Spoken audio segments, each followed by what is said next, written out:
So, hi Prahladh. Hi, welcome. This is Prahladh Harsha, who is a faculty member at TIFR, Bombay, India, and a good friend. So, I'd like to start with a simple question. So, how is this whole lockdown situation working out for you, and how did you take this the first shock of discovering that you're going to be in a lockdown for a while and so on? Yeah, the lockdown has it, firstly, I must say, as an academic, really hasn't changed our lives that much. We have people, academics, we're fortunate that our lifestyle has been more or less, we've been constantly interacting with people online. The first big difference that happened with respect to my work was all classes moved from the regular classic classroom model to the long distance model. So I've been teaching online lectures for the last 1 month or so. Of course, lectures in TIFR are very small. The classroom sizes are very small, sizes of 5 to 6. But thankful to the online model, now actually there are more than about 10 people who are attending my class from various parts of the country. There are students who have gone back to their respective homes. Most students are back home. TIFR, very few students are on campus. Okay. Few students on campus. The lockdown, I think it's different in different parts of the world, but Bombay has its, so Bombay has, firstly, India has had a very severe lockdown compared to other places. Bombay even more severe than possibly other parts of India. So the lockdown has brought in some sense, life has never been so hectic for me since the lockdown began. So you mean that your life has become more hectic during the lockdown than it was otherwise? So yeah, the lockdown has brought in more responsibilities and stuff. Just work-wise, there's the usual teaching, research work, collaborations, which is just moved from the physical model. It's to the online model. Has its set of disadvantages in the sense that there's always a nice thing of meeting people one-on-one, which you don't get to do in this. But on the other hand, this is a little more flexible. You can do it at whichever time. So that's the advantage. So this is a usual work model. But the other things that lockdown has brought on us, possibly for a variety of reasons, is one is we've also been part of TIFR's, my institute's task force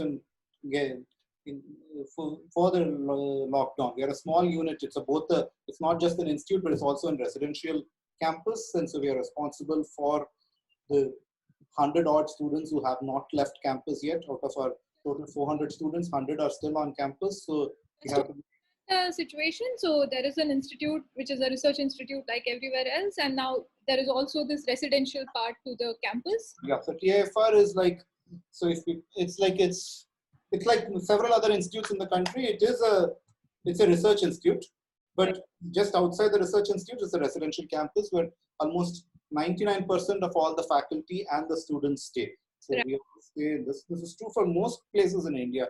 The IITs, TIFR operate this way. And before the lockdown began, we advised most students to go home as long as they can. So we have about 400 to 500 students on campus. A good 3/4 of them left for their homes, but 1/4 of them, about 100 students, are still on campus. So in some sense, we are responsible. So unlike other places in the world, usually manage their food. In places like in TIFR and the other Indian institutes, food is taken care of by the institute. We have canteens that run. So that's one of the responsibilities of this. We have to make sure that there's limited. Canteen does still run on limited. Most other places canteens are just shut down. So we have to run canteens on a limited this one. We also have to make sure that there's a minimal support staff still staying on campus. So currently we have about 40 to 50 support staff. Usually TIFR has about 200 or 250 support staff who come in on a daily basis. I'm talking about gardeners, cooks, janitors, security people, and all. So we're now running on a limited strength. I see. I don't know the exact numbers. 50 is my guess. But 50 is my guess because these people are currently, for the last 40 days, they've been staying full time with us. They are staying our guest house has been empty, this one, and they are staying on campus in the guest house. Since they are also your responsibility as well, like helping, they are also in some sense your responsibility. Yeah. So this also includes, for instance, we have one departmental store on campus. Yeah. Maratha store. We have one vegetable store. This one. So those two families are also staying with us full time. So in the guest house. Owners, but now because they are going to be here long term, they brought their family with them and taking care of basically. Yeah. So some of them are with family. Some of them are there away from their families just for out here for the last. So initially we thought it was going to be a 20-day, 2-3 week long project, but it's gone much longer. So they are staying. This one is testing everybody's nerves. This one, so it's been this sort of organizational things which have also been part of one task force as representatives across the spectrum. There is. So you haven't been around for in TIFR or for that matter in Bombay for maybe even manage this suddenly, like this level of responsibility, or I have never managed this level of responsibility. Of course, I'm not doing it single-handed. There are a lot of people. There are 40 of us, and it's representation of. There are students also on this task force. Great. So people across the spectrum. There's people from we're trying to have representation from everyone to sort of know what are the concerns of. Sort of a stakeholder in this as well, as much as Yes. And also, so this was one thing. So in the early responsibilities, I was one of the first faculty to sort of move to the online model. So I was trying to get other faculty onto the online model. I was going to ask about your teaching experience anyway. Yeah. So yeah, so in that sense, actually, and these are the regular responsibilities I've had as a faculty at TIFR. I've also been involved in a simulation project, the joint project with TIFR and IISc. I've been doing we've been doing simulation, but this is we're doing a COVID-19 simulation project for so it's a very local project. It's for the cities of Bangalore and Bombay to figure out. It's basically our project is called Unlocking the Lockdown, to figure out what are all the scenarios that it's basically to help the local administration to figure out what are the post-lockdown scenarios. If they open these industries at 33%, if they run the trains at 10%, what would they? What do they expect the numbers to be? And yeah, I would like to just understand it slightly better. But before that, regarding teaching, so is it going smoothly for you? Teaching has been going pretty smoothly. I was actually. So now that I look back, I'm wondering why I didn't shift to the online model. 3 years of TIFR, I used to go back and forth between TIFR and math science teaching at both places. I remember that. And I resisted then. The online model was not popular then, but about 4-5 years later, about 2015 or so, the online model did catch up quite a lot. And I was approached by some people to offer online classes, and I resisted from the bottom of my heart for some reason, and I don't understand why at this point. I was supposed to do it, and I did it, and I don't find it very difficult to do. It is slower than my usual classes. I only managed to cover 75% of what I wanted to do, but unlike most people actually make slides. I haven't used slides. I just use a whiteboard as a replacement for the live when you do this, so they are also attending simultaneously when you are. Yeah, so my classes have been live. So students join in. Of course, I do. So I use the online whiteboard as the blackboard, and I write it on that. But then I post the entire whiteboard as a transcript. The transcript of the whiteboard is posted online on my webpage, as well as I also post the entire recording of the video. So one of your transcripts and they look really good. I mean, I've been posting the videos online. So yeah, videos online. So those who can't join in right away then can look at it. And it's actually been pretty smooth so far. So I have had no complaints from the online model. It is still, I can't see who's trying to doze off in class in this model. You can just put the video now. On the other hand, I can also have all the material that I need to teach up in front of me in the desktop, and they don't know that I'm just reading off it while teaching. So, okay, but coming back to the simulation that you were talking about, so I was anyway going to ask you whether TCS, Theory CS, can help the current battle against Corona at all. And you seem to be suggesting that you're already kind of, into simulations, helping people out in a team to figure out how the lockdown can be unlocked. So I'm really curious about this. Yeah. So TCS can help. Please, I do not know if I want to say TCS, but I think computer science in general can help, and there are multiple projects going within India as well as across the world doing COVID. I'm quite surprised why I'm part of this project. I'm a hardcore theoretician. I've hardly coded in my life. Yeah, so I just came talking about it, and it started off a simulation project. I see. So, by the way, this is not our goal. Simulation project which you're doing is not an academic project. Like several places, I think there are very interesting academic questions that are coming out of the. What is the difference? I mean, it's not an academic project means what? One in the sense you want interested in are there nice research questions which can be handled and stuff. That's not the main focus of what we are doing. Though I think there are several interesting questions coming up. What we are doing is something, so we have a much shorter deadline period. We have a deadline of few days, this one, to figure out. So basically our project is aimed at this. So currently India is going through a lockdown, which has been entered its third phase right now. We started this project when the lockdown was in its first phase. Okay. To figure out what are the possible scenarios that the government can adopt when the lockdown is Right. lockdown ends. So because with the lockdown, India has been very strict. All non-essential services have been shut down. There is no transport. All the cities, all the towns and cities have become isolated things for a country like India. One, the more of course, because this one is the informal sector in India, which is a problem unlike anywhere else in the world. The informal sector is completely stranded in the respective places where they are. So what this model what we're trying to do as part of the simulation project is figure out, we have the local statistics of each of the cities. We are doing it for Bombay and Bangalore in specific because the teams involved as IISc and TIFR. So we're taking data from the cities, very minute data about how the population transfers, how people go from work from one part of the city to another part of the city. So we have all these statistics. Based on these statistics, we try to figure out if we use this. So our thing is based on the Imperial College model. It's an agent-based simulation. It's not the SIR-based simulation, which is also quite popular. I'm not very sure that I understand the difference between the two, but if there is a layman way of saying what. I won't go to the SIR-based simulation. I'm going to the agent-based simulation. The agent-based simulation is something along the following lines. That is, we sort of create a synthetic city based on the city statistics. We have we create a city. So we have from the census data and from various surveys about the cities. We know the population of each sub-wards in the city. We know the number of people working. We have this matrix of number of people working in Ward I who go to Ward J for work. We know the size of the households. We know the age distribution.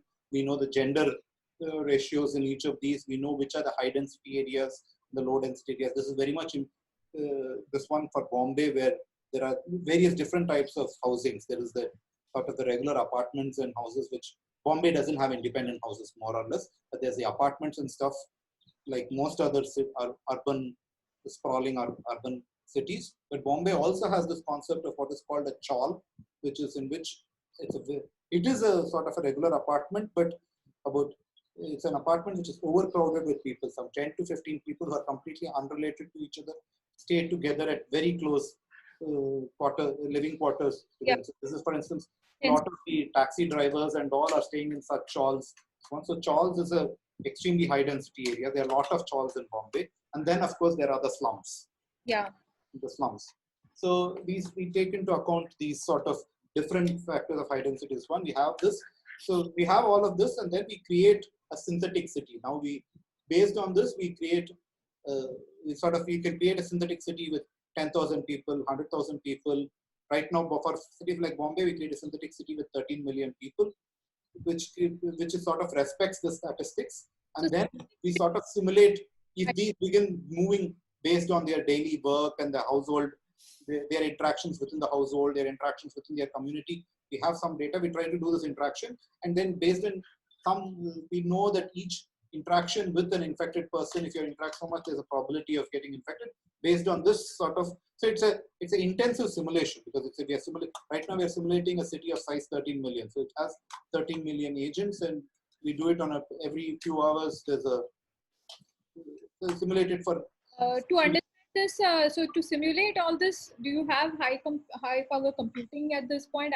Something like this? So we are using just using currently the TIFR facilities, the high performance computing at TIFR as well as the supercomputers at IISc. they seem reasonable. They're well placed in it. They do take time. For instance, a single simulation of the entire city of Bombay for 13 million for 120 days or so would take us about 45 minutes to an hour. 45 minutes to an hour. Yeah, so it's not super fast, but it's a doable this one. If we had, but these are, I don't think you can get much better. These are already like multi-core machines on which we are running this. So, and you mentioned so many different parameters. So does there also exist like an expert advice to tell you, okay, this parameter is more relevant for your simulation than the other, or is there some sort of a weighing in on what is going to be more relevant as a parameter, what can be ignored, or so some parameters, for example, the housing density areas, those are all very important. We need to know how many people, what's the number of people each person interacts with on a daily basis. If he's working on a daily basis, if he's not working, if it's quarantine, all of this. There are other things these are things which you can get from the data, already existing data. The other things like things which which a model already incorporates is the rate of infection. That seems to be an age dependent thing, how fast you get infected and how fast you move from being just a susceptible person to an infected person to a infected person with symptoms to an infected person who needs hospitalization, who needs critical care, and so on. So there is progression of the disease. So this is an age dependent factor, and for this we approach the medical authorities to figure out what does the local statistics tell. So there are some global statistics which WHO has been releasing about how this has been happening across the different age groups, but we also try to tally it with the respective local. I see.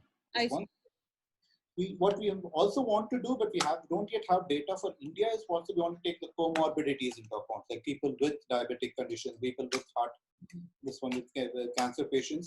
Each of these patients, just like age is a factor, each of these are other factors, and your progression in the disease could be different based on these. So we have statistics. We do have statistics of these population in the cities. What we don't know is, we are talking to the medical authorities to find out. What we do not know is the progression of the disease, how much it changes, how much more susceptible are people. We know that people with comorbidities are certainly more susceptible and have a higher risk of infection, but we don't have quantitative numbers yet. So we're working on those details. I see. And then, so is there, at this point, do you have a good feeling for making a prediction, or you're still sort of? I won't say we are making predictions. So of course, our simulation model, you can go off to either the TIFR webpage or the IISc webpage. It will have a link to our simulator. Actually, it's already a simulator a few weeks old. We have a more updated version simulator which we haven't yet released. But I don't think it's more of predictions. Our simulator is not for predicting the numbers. It's more for comparing. You say you want to run the city with just 33% of the industrial labors on. You want to run the city with 10% of the buses on. Okay. Against 20%. How do these two compare against each other? How fast does the infections grow? How fast does the critical? The main thing to control is, by the way, what our simulator is doing. I'm going into more technical data. Our simulator is it's completely what is called non-pharmaceutical interventions. We are not talking about interventions. About that, yeah. There are other fields which are trying to do medical interventions and stuff. We are not doing that. All we are trying to do is we want to figure out what can we do so that the number of required hospitalizations and number of criticalities are always less than the medical capacities which the city can offer. Because once it crosses it, there are other deaths that happen because the medical facilities are not able to cope with the rate of infection. We want to ensure, so the whole point is to just delay the whole process till other interventions and set up. So right now, it's just trying to figure out what's the best way we can do. These are non-pharmaceutical interventions. We're not doing anything medical from this. We only get some medical data about how the infection is progressing in different age groups, among different comorbidities and stuff. But otherwise, we just want to figure out the rate at which how many new infections per day, how many new critical patients per day will be happen, because we want to ensure that these numbers are within the current medical capacities of each of these cities. Because once they cross it, there will be other sort of deaths on our hand. Deaths due to, like for instance, the lockdown has already had the lockdown is a good thing, but it has caused other unwarranted deaths, like huge amount of the informal labor suffering due to hunger and this ones. These are deaths which are because of the facilities not matching up with what this one happened. So yeah. I see. The people involved, I don't know whether you want to mention people involved, or how is it a bigger group that it's being led by Professor Rajesh Sundaresan from IISc and Professor Sandeep Juneja at TIFR. Okay. TIFR is respect to this one. So Rajesh has a group of 6 to 8 people back in IISc. This is a bunch of the students as well as project members. We are also being supported by SAP. They are now provided for the coding and stuff. And here among the faculty, we have myself, Ramprasad Saptarishi and Piyush Srivastava who are working, and several other students who are involved in the project in various capacities. There is a web page on IISc TIFR where the information saying this is available. Yes. Can be accessed by anybody else.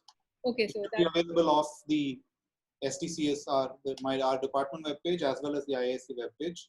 Okay. It also should be available. So IISc and TIFR have a joint web page called COVID Gyan.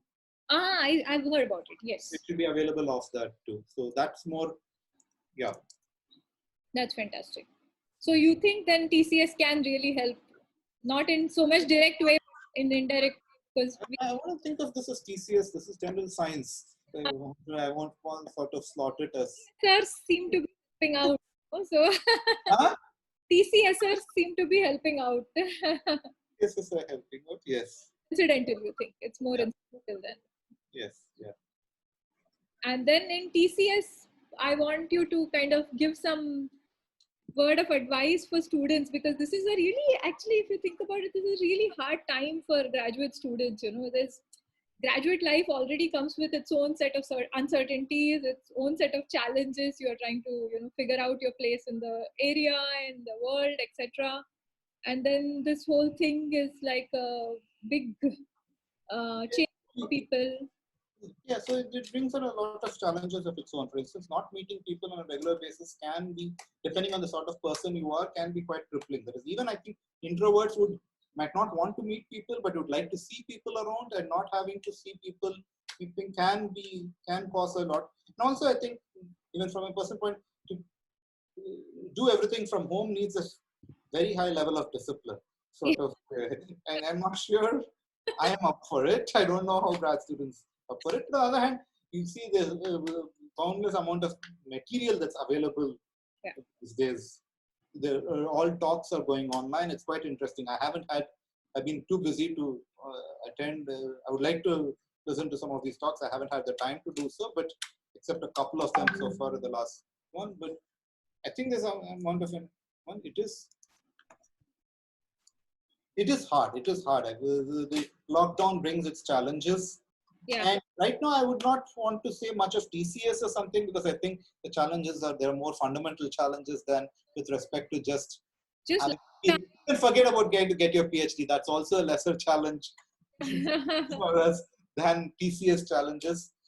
Yeah. So I mean, it is at least from the point of view of India, I think things are very different across different parts. So some people do find they have far more time in their hands. They're able to spend time with their kids, which is a great idea. Kids are getting to spend time with their siblings. This is what's happening to my nephew and niece. They have grown closer to each other than ever before. So all of these are very good things that have come out of it. So in India, there's a different dimension to it. I think in India, the lockdown has brought different dimensions. A lot of us have got extremely busy because India, we are used to sort of help in various forms, and all of this help has suddenly stopped. Stopped in various ways. So it has its own challenges. It has its challenges. Yeah, but it's great to see that you are actually like non-trivially contributing and moreover doing fantastically well and helping others and so on. Going on fantastically well is the subject, but it's interesting times. We live in interesting times. Let's see how it. And I never before thought we would ever have. I'm used to be traveling a lot. are in the same city and we are doing the Zoom call. Did we ever think that we'll be doing this? Yeah. I'm used to traveling a lot. I travel fair amount a year. I have been locked down in one city for so long. But I find No, yeah, true. interesting. So I guess Anyway, summer season is here. It brings its own challenges and stuff. Looking forward to mangoes in summer. let's part on that happy note, Prahladh. Not Yes. deeper into math here. Let's some Bangarapallis and Malgovas to enjoy the summer. This here at this point. Okay, Prahladh, thanks for talking to me and see you soon. Hopefully, yeah.